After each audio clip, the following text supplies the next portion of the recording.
नमस्ते दोस्तों, मैं रमेश काला जीके विद काला पर आपका स्वागत करता हूं। दोस्तों, एनसीईआरटी कक्षा 12 इतिहास का दूसरा पाठ है।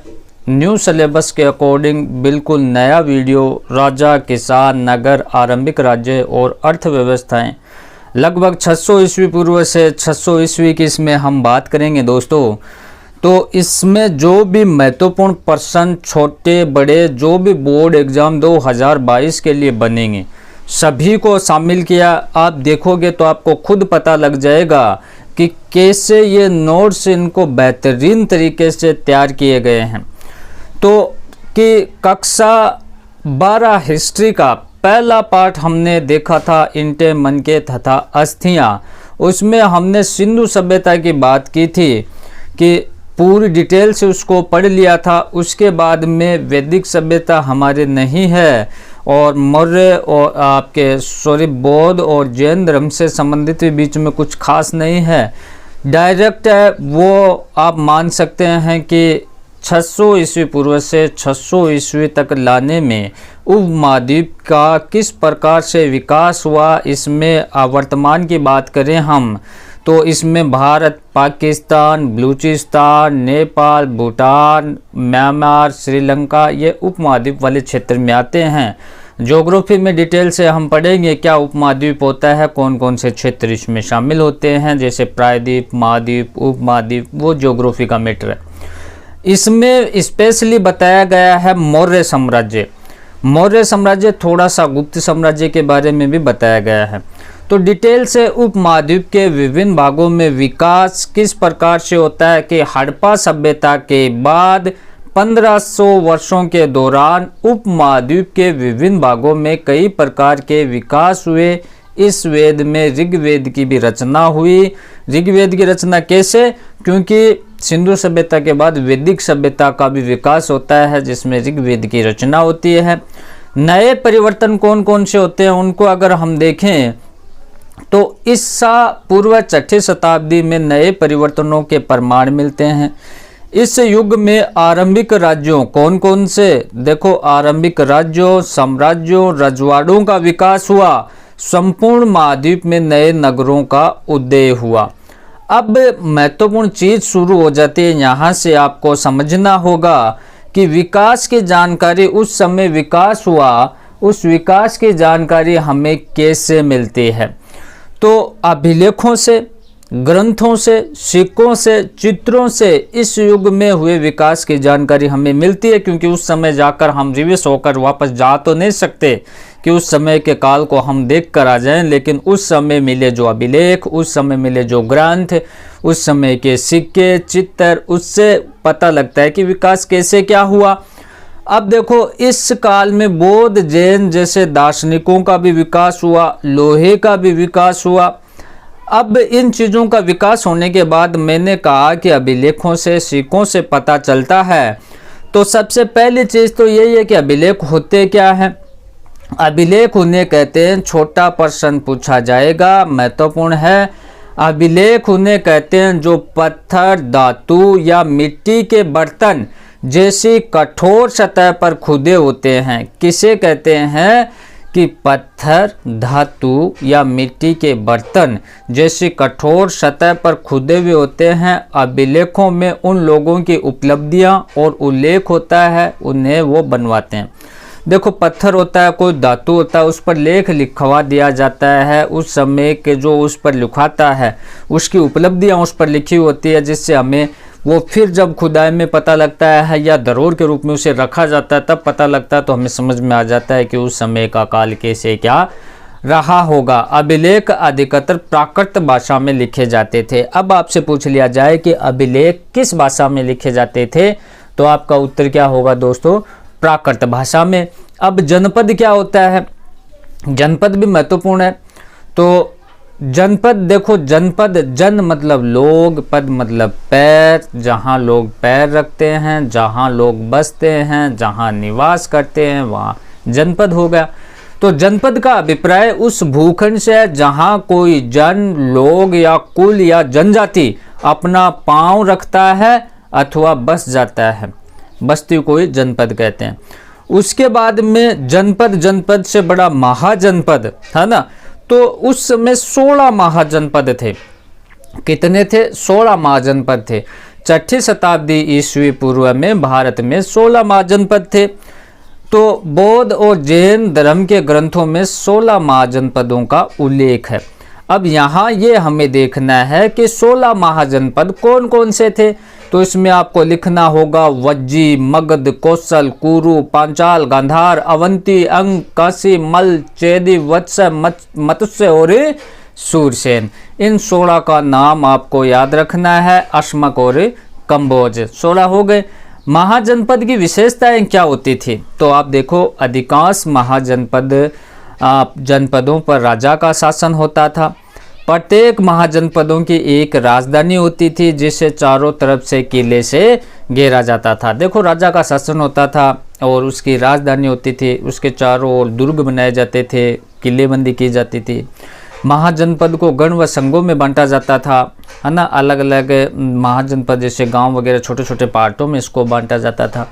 भूमि कर व अन्य आर्थिक स्रोतों पर राजा का अधिकार होता था। जनपद से जो भूमि कर होते थे उस पर किसका अधिकार होता था, यह आपको बताना है। तो राजा का अधिकार होता था। उसके बाद आप देखें, इन महाजनपदों में मगध सबसे शक्तिशाली था। जो 16 महाजनपद थे उनमें मगध है वो सबसे ज़्यादा शक्तिशाली था। इसकी पुरानी राजधानी राजगृह थी, लेकिन 4ठी शताब्दी ईस्वी पूर्व में पाटलिपुत्र, जिसे वर्तमान में पटना कहा जाता है, नई राजधानी बनाया गया। मगध की पहली राजधानी कौन सी थी? राजगृह थी। कौन सी थी दोस्तों? राजगृह थी।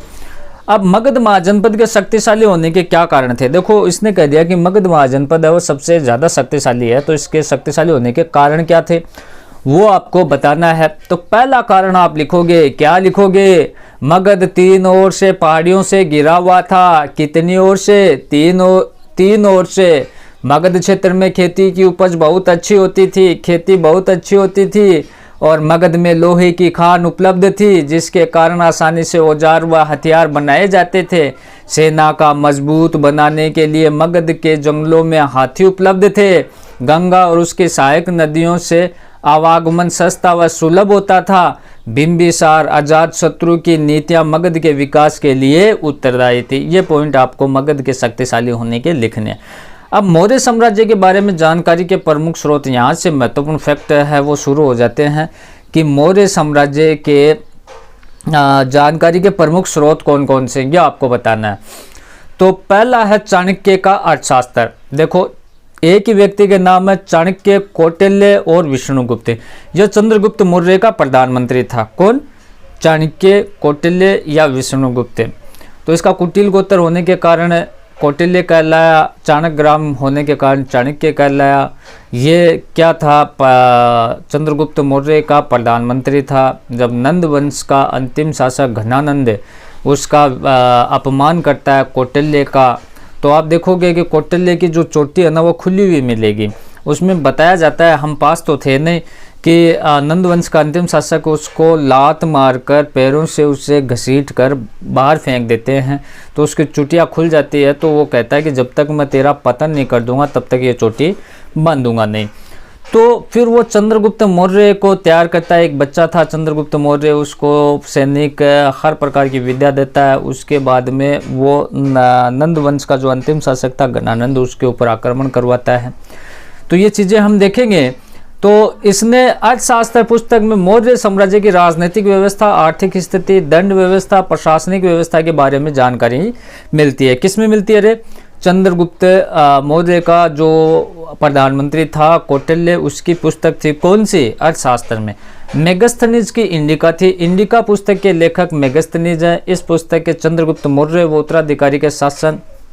देखो, ये चंद्रगुप्त मौर्य और हेलेना या कार्नेलिया का विवाह सेलुकस की ये पुत्री थी, इसके साथ में विवाह होता है। ये भारतीय इतिहास का प्रथम अंतर्राष्ट्रीय विवाह था, और ये राजदूत भी सेलुकस ने उसको नियुक्त किया था। किसके? चंद्रगुप्त मौर्य के दरबार में। और ये जो भारत की स्थिति इसने देखी, मेगस्थनीज ने ये अपनी बुक में लिखी। बुक में लिखने के बाद में उस बुक का नाम दिया इंडिका। तो मेगास्थनीज की इंडिका पुस्तक के लेखक मेगास्थनीज है। इस पुस्तक में चंद्रगुप्त मौर्य व उत्तराधिकारियों की शासन व्यवस्था, आर्थिक स्थिति, सामाजिक व्यवस्था, सैनिक प्रशासन के बारे में वर्णन मिलता है। किसमें? इंडिका में। अब अशोक की अगर हम बात करें, देखो चंद्रगुप्त मौर्य, बिंदुसार, ये शासक कई हुए इसमें, लेकिन मैन इसमें आपके दिया गया। हम सिलेबस के अकॉर्डिंग चलेंगे, जितनी चीज़ पूछी गई है उतनी चीज़ों के बारे में आपको बताया जाएगा, फालतू का कुछ भी आपको नहीं घसीटा जाएगा। तो अशोक के अभिलेख की बात करें तो अशोक के अभिलेखों से अशोक के शासन, उसके धर्म आदि के बारे में जानकारी मिलती है। जैन, बौद्ध, पौराणिक ग्रंथों और मूर्तियों, स्तंभों आदि से भी मौर्यकालीन इतिहास की जानकारी मिलती है। अन्य स्रोत है मूर्तिकला, चित्रकला, सिक्के, इनसे भी मौर्य काल के इतिहास की जानकारी मिलती है। मौर्य काल में जनता की स्थिति क्या थी और राजा और प्रजा से संबंधित किस प्रकार के थे। तो हमें जातक कथाओं, पंचतंत्र जैसे ग्रंथों से राजा प्रजा के बीच संबंधों की जानकारी मिलती है। दोस्तों, मौर्य काल में जनता दुखी थी, राजा और प्रजा के संबंध तनावपूर्ण थे। उस समय की जनता बहुत ही दुखी थी। इस दुखी जनता में वृद्ध, महिला, पुरुष, बच्चे, यहाँ तक कि जानवर भी शामिल थे, सभी दुखी थे उस समय। उसके बाद अगर हम देखें तो गांव के किसानों को दिन में कर वसूलने वाले अधिकारी परेशान करते थे और रात में डकैतों से खतरा रहता था। अतः यहाँ की जनसंख्या बहुत परेशान थी। इन परेशानियों से बचने के लिए गांव वाले घर छोड़कर जंगलों की ओर भागने लगे। काफ़ी परेशान थी जनता। उसके बाद आप देखें कि वर्तमान इतिहास में अभिलेखों का महत्व है। अब वर्तमान इतिहास में अभिलेखों का क्या महत्व है, क्या उपयोगिता उसकी, तो अगर आपसे देखो ये 3-4 नंबर में पूछ लिया जाता है तो आप क्या लिखोगे कि अभिलेख पत्थर, धातु या मिट्टी के बर्तन जैसी कठोर सतह पर खुदे होते हैं, ये आपको पता है। फिर इसका महत्व क्या है कि अभिलेखों में उन लोगों की उपलब्धियां, क्रियाकलाप, विचारों का उल्लेख मिलता है, उन्हें बनवाते हैं। देखो उस समय जिसने भी अभिलेख बनवाए, जैसे अशोक ने अभिलेख बनवाए, तो उस समय के लोगों के बारे में, उनकी उपलब्धियों के बारे में अभिलेखों में पता लगता है। अभिलेख हमें उस समय की भाषा और लिपि के बारे में जानकारी देते हैं, उस समय के काल को हम जान सकते हैं। अभिलेखों से हमें ऐतिहासिक और राजनीतिक घटनाओं की जानकारी मिलती है। किसकी? ऐतिहासिक, और उस समय राजनीतिक स्थिति ऐसी थी, ऐतिहासिक घटनाएं ऐसी थी, अभिलेखों से जानकारी मिलती है। अभिलेखों में राजाओं के कार्य तथा महिलाओं, पुरुषों आदि के धार्मिक संस्थाओं को दिए दान व विवरण होता था। अभिलेखों में बताता था कि उस समय दान दिए जाते थे, कैसे, किनको दिए। अभिलेखों के इनके निर्माण की तिथि भी खुदी हुई है, जैसे ये पता लग जाता है कि उस समय अभिलेख लिखे गए थे, इस डेट को लिखे गए थे। अब अभिलेखों के दोष क्या है, सीमा क्या है? अभिलेख आज भी भारतीय इतिहास को जानने के लिए अधूरे हैं, क्योंकि आधी अधूरी उसमें जानकारी है, सही डेट नहीं है, सही कॉम्बिनेशन नहीं है, सही लिखावट नहीं है। तो आज भी भारतीय इतिहास जानने में अधूरे हैं, क्योंकि अधिकांश अभिलेख नष्ट हो चुके हैं। जो अभिलेख हमारे पास शेष बचे हैं वे कुल अभिलेखों का अंश मात्र ही है।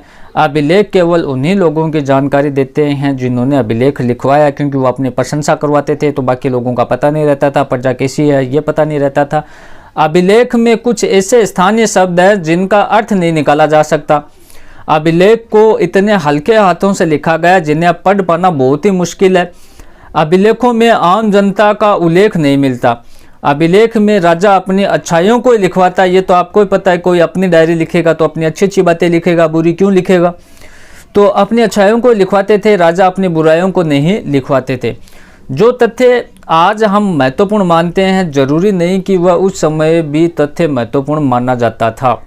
वे कौन से कारण थे जिनसे प्रेरित होकर शासक भूमिदान करते थे, अथवा भूमिदान के प्रभाव क्या थे? देखो उस समय जैसे प्रभावती, गुप्त, ये कई शासकों ने भूमिदान किया था, तो इसके क्या कारण थे? भूमिदान किससे प्रेरित होकर करते थे, क्यों करते थे? तो ईस्वी के आरंभिक शताब्दी से भूमिदान के प्रमाण मिलते हैं। कई भूमिदानों का उल्लेख अभिलेखों में मिलता है। जब राजा का अपना सामंतों पर से नियंत्रण कमजोर हो जाता है तो राजा सामंतों को अपने पक्ष में करने के लिए भूमिदान करता है। देखो राजा होते हैं, उसके सामंत होते हैं, अब वो क्या करते हैं कि उनका नियंत्रण कमजोर हो जाता है, उसके कंट्रोल में नहीं रहते, तो फिर वो लालच देते हैं, भूमिदान करवाते हैं। उसके बाद आप देखो कि कुछ इतिहासकारों के अनुसार भूमिदान शासक वर्ग के द्वारा कृषि को नए क्षेत्रों को प्रोत्साहित करने की एक रणनीति थी।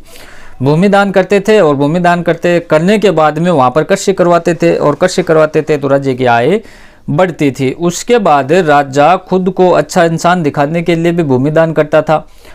राज्य अभिषेक के समय भी राजा ब्राह्मणों को भूमिदान करता था।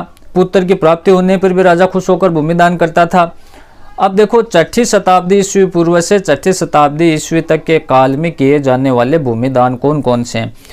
तो प्राचीन भारत में शासकों, सामंतों व एवं धन संपन्न लोगों द्वारा भूमिदान किए जाते थे। इनमें प्रमुख भूमिदान देने वाले व्यक्ति कौन कौन है, यह आपको याद रखना है। पहला, प्रभावती गुप्त द्वारा भूमिदान देना। प्रभावती गुप्त गुप्त वंश के प्रसिद्ध सम्राट चंद्रगुप्त द्वितीय, जिसका शासनकाल लगभग 375 से 415 ईस्वी था, उसकी पुत्री थी। उसका विवाह दक्कन पठार के वाकाटक वंश के शासक रुद्रसेन द्वितीय के साथ हुआ था। अपने पति रुद्रसेन द्वितीय की मृत्यु के बाद प्रभावती गुप्त ने संरक्षिका के रूप में वाकाटक राज्य के शासन का संचालन किया। प्रभावती गुप्त दंगुन गांव को भूमिदान के रूप में प्रसिद्ध आचार्य चनाल स्वामी को दान किया था। तो कई भूमिदान उन्होंने किए थे। उसके बाद आप देखें कि भूमिदान अभिलेख में ग्रामीण प्रजा की जानकारी। अब यहाँ देखो कि भूमिदान अभिलेख में ग्रामीण प्रजा की जानकारी। उस समय गांव में ब्राह्मण, किसान, अन्य प्रकार के वर्गों के लोग रहते थे। ये लोग शासकों या उनके प्रतिनिधियों को अनेक प्रकार की वस्तुएं प्रदान करते थे। अब भूमिदान की भूमि में अंतर, अब जो नॉर्मल भूमि थी और भूमिदान की भूमि थी उसमें क्या अंतर है कि भूमिदान की भूमि छोटी बड़ी होती थी। इसके अतिरिक्त भूमिदान में देखो दान प्राप्त करने वाले लोगों में क्षेत्रीय परिवर्तन मिलते थे। तो भूमिदान की भूमि में अंतर ये रहता था कि एक तो छोटी बड़ी भूमि रहती थी, सही से ना तोल के नहीं दी जाती थी, ऐसे कह देते थे कि उस जगह पर जो भूमि है वो आपकी है। उसके बाद में क्षेत्रीय परिवर्तन मिलते थे। क्षेत्रीय परिवर्तन के अलग अलग लोगों जगह से लोग थे, अलग अलग जगह पर उनको भूमि दे दी जाती थी। तो इस प्रकार से दूसरा पार्ट बहुत ही अच्छे से पढ़ेंगे जो उसमें से प्रश्न भी 101% पूछा जाएगा। तो आपको क्या करना है कि उसको आप ज़रूर देखें। और जो नया चैनल है हमारा काला की पाठशाला, वहाँ पर भी कक्षा 12 से संबंधित ही मैटर हम करवाते हैं, उसको भी आप ज़रूर देखें। वीडियो अगर पसंद आए तो इसको लाइक करें, मेहनत काफ़ी होती है, शेयर भी करें। धन्यवाद साथियों।